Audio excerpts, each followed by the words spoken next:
આજે આપણી સાથે જે મેનેજમેન્ટ જોડાઈ રહ્યા છે રિઝલ્ટ્સની ઉપર વાતચીત કરવા માટે ડૉક્ટર રેડ્ડીઝના મેનેજમેન્ટ છે. ઓવરઓલ રિઝલ્ટ્સની ઉપર તો વાત કરીશું જ, બટ સાથે જ જે પ્રમાણે અહીંયા આગળથી આઉટલુક બની રહ્યું છે રિઝલ્ટની અંદર કયા ફેક્ટર્સ ઇમ્પેક્ટ કરી રહ્યા હતા બધા વિશે ડિસ્કશન કરીશું.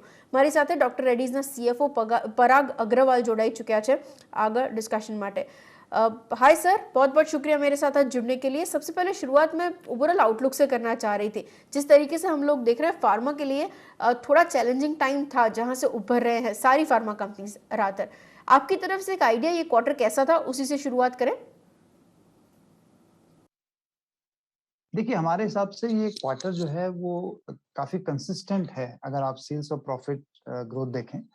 और इसमें मैं 2-3 चीजें हाईलाइट करना चाहूंगा। पहली बात तो ये कि इस क्वार्टर में हमारी कोई कोविड पोर्टफोलियो की सेल्स नहीं है, जो कि पिछले क्वार्टर में काफी सिग्निफिकेंट थी, और उसके बावजूद हमारी सारी ज्योग्राफीज में ग्रोथ आई है। ओवरऑल ग्रोथ हमारी 8% है।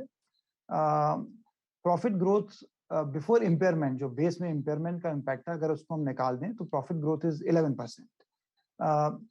इसमें 2 चीजें मैं कहना चाहूंगा। एक तो हमारा एबिटा मार्जिन जो है as a percentage to sales अभी इस क्वार्टर में और इस साल पहले 9 महीने में 24% है, जो कि हमारे टारगेट 25% के बहुत करीब है। और ये जो प्रॉफिट डिलीवरी है, ये इंक्रीजिंग कॉस्ट्स जो हैं उसके बावजूद हमने डिलीवर किया है। और जैसा आपको मालूम है कि यूएस बिजनेस में प्राइस इरोजन काफी सिग्निफिकेंट होता है, तो उसको भी हमने ऑफसेट किया है और स्ट्रॉन्ग मार्जिन्स मेंटेन करे हैं। तो हमारे हिसाब से ये जो क्वार्टर है ये दिखाता है कि हमारा जो बिजनेस है वो रेजिलिएंट है, और हमारी स्ट्रेटेजी जो है हम पूरी तरह से उसके ट्रैक पर हैं। Agreed sir. अच्छा, यूएस बिजनेस के ऊपर मैं आपकी एक कमेंट समझना चाह रही थी. वहाँ पर किस तरीके से ग्रोथ आप देख रहे हैं, क्योंकि जिस तरीके से हम लोग जानते हैं प्राइस इरोजन का कुछ प्रेशर कुछ प्रोडक्ट्स पे रादर वहाँ पे था, स्पेशली नॉर्थ अमेरिका के लिए. अब चीज़ें कैसे शेप अप हो रही है, इसके ऊपर आप मुझे एक आइडिया अगर दे पाएँ, और नए प्रोडक्ट्स को लेकर क्या टाइमलाइन है.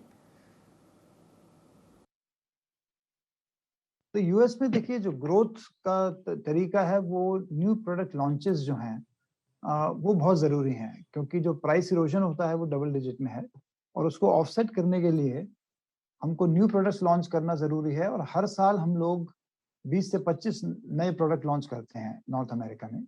और दूसरा जो हमारा बेस पोर्टफोलियो है उसमें शेयर गेन की हम लोग कोशिश करते हैं, और इस साल भी हमने कुछ प्रोडक्ट्स में शेयर गेन किया है। तो इन दोनों चीजों की वजह से हम लोग जो प्राइस इरोजन है उसको ऑफसेट करने के बाद भी पिछले 10 में से 9 क्वार्टर्स में हमने ग्रोथ दी है नॉर्थ अमेरिका बिजनेस में। जहां तक आउटलुक का सवाल है, हमारी पाइपलाइन जो है जो हमने फाइल करी है प्रोडक्ट्स के लिए वो स्ट्रांग है। उसमें कम से कम 1/3 प्रोडक्ट्स जो हैं वो कॉम्प्लेक्स प्रोडक्ट्स हैं, और 24 प्रोडक्ट्स जो हैं वो हमारे हिसाब से फर्स्ट टू फाइल स्टेटस में आते हैं। तो इसलिए हमारा ये मानना है कि अगले कुछ क्वार्टर्स में हम लोग नॉर्थ अमेरिका बिजनेस को ग्रो कर पाएंगे और प्राइस इरोजन को भी ऑफसेट कर पाएंगे। Agreed sir. अच्छा, ये प्राइसिंग प्रेशर की जो हम लोग बात कर रहे हैं, कब तक ये सिनारियो आप थोड़ा बहुत स्टेबलाइज होते हुए देख रहे हैं, स्पेशली यूएस मार्केट्स की अगर बात करें तो. तो देखिए, प्राइस प्रेशर जो है वो नॉर्थ अमेरिका जेनेरिक्स मार्केट का एक फीचर है जो कि पूरी इंडस्ट्री को फेस करना पड़ता है, और वो हमारे हिसाब से कंटिन्यू करेगा। जहां तक प्राइस प्रेशर कितने एक्सटेंट तक वो प्राइसिंग प्रेशर रहता है वो प्रोडक्ट्स पे डिपेंड करता है कि कितना कंपटीशन है और किस प्रोडक्ट में। अगर मान लीजिए 3 प्लेयर्स हैं या अगर 6 प्लेयर्स हैं तो प्राइसिंग प्रेशर अलग होगा। तो ये प्राइसिंग प्रेशर कंटिन्यू करेगा, और इसको ऑफसेट करने के 2 तरीके हैं, नए प्रोडक्ट लॉन्च करना और दूसरा कॉस्ट प्रोडक्टिविटी ड्राइव करना। हमने ऐसे प्रोडक्ट आइडेंटिफाई करे हैं जिनमें कि हम कॉस्ट लीडरशिप गेन करेंगे, और उसके बेसिस पे हम लोग मार्केट शेयर गेन कर सकते हैं। तो ये हमारी स्ट्रेटेजी है प्राइस इरोजन को ऑफसेट करने की। और इंडियन बिजनेस ये कैसे शेप अप होते हुए आप देख रहे हैं, क्योंकि यहाँ पे सेल्स वॉल्यूम जो हम लोग स्पेशली कोविड रिलेटेड प्रोडक्ट्स का देख रहे हैं, वहाँ पे तो तकरीबन 10% का ड्रॉप डाउन दिखा है. उसके अलावा इंडियन बिजनेस कैसे शेप अप हो रहा है? नहीं, देखिए, पहली बात तो मैं ये कहना चाहूंगा कि डिक्लाइन नहीं है। ईयर ऑन ईयर हमारी 7% ग्रोथ है, और उसमें भी अगर आप पिछले साल जो क्वार्टर था, Q3, हम्म, उसमें कोविड प्रोडक्ट्स की सेल्स थी, तो अगर उसको हम एडजस्ट करें तो ये 7% ग्रोथ एक्चुअली मिड टीन्स में है। Quarter on quarter Correct. जरूर डिक्लाइन देखने को मिला है। उसका हम्म। उसका रीजन है कि पिछले क्वार्टर में भी, Q2, इस फिस्कल ईयर के Q2 में भी कुछ कोविड प्रोडक्ट की सेल्स थी। तो अगर हम उसको हटा दें तो हमारा इंडिया बिजनेस जो है वो डबल डिजिट में ग्रो कर रहा है। और हम कई जो है इनिशिएटिव्स ले रहे हैं इंडिया में। जो हमारे मेजर ब्रांड्स हैं उसमें हम ज्यादा इन्वेस्ट कर रहे हैं सेल्स ग्रोथ ड्राइव करने के लिए। दूसरा, हम लोग हमारी जो सेल्स फोर्स है उसकी इफेक्टिवनेस बढ़ाने के लिए हमने बहुत डिजिटल टूल्स में इन्वेस्टमेंट किए हैं, जिससे कि वो सही हेल्थ केयर प्रोफेशनल के पास अप्रोच कर सकें। उनको जितना भी टाइम डॉक्टर के पास मिलता है उसमें अपने प्रोडक्ट्स को वो अच्छी तरह से डिटेल कर सकें। तो ये सारे डिजिटल टूल्स में हमने काफी इन्वेस्टमेंट किया है। और तीसरा, जो हमारे ओटीसी ब्रांड्स हैं उनको हम कैसे ज्यादा से ज्यादा कंज्यूमर्स के पास लेके जाएं, इसमें हम डिजिटल मार्केटिंग में भी इन्वेस्टमेंट कर रहे हैं। तो इन सब चीजों की वजह से हमारा ये मानना है कि अगले कुछ क्वार्टर्स और आने वाले सालों में इंडिया बिजनेस की ग्रोथ हमारी स्ट्रांग रहेगी और वो आगे जाके एक और भी बड़ा बिजनेस बनेगा। Agreed sir. और इन टर्म्स ऑफ बाकी के प्लान्स, कोई ऑर्गेनिक इनऑर्गेनिक स्ट्रैटेजी है जो आप मेरे साथ शेयर करना चाहेंगे in terms of next 1 to 2 quarters कैसे शेप अप हो पाएगा? देखिए, प्लान्स हैं, लेकिन जैसे कि आप जानते हैं कि वॉकहार्ट हमने लास्ट ईयर एक्वायर किया था और उसका इंटीग्रेशन काफी अच्छी तरह से हुआ है और उसकी जो रिजल्ट्स हैं वो हमारी एक्सपेक्टेशन से ज्यादा हैं।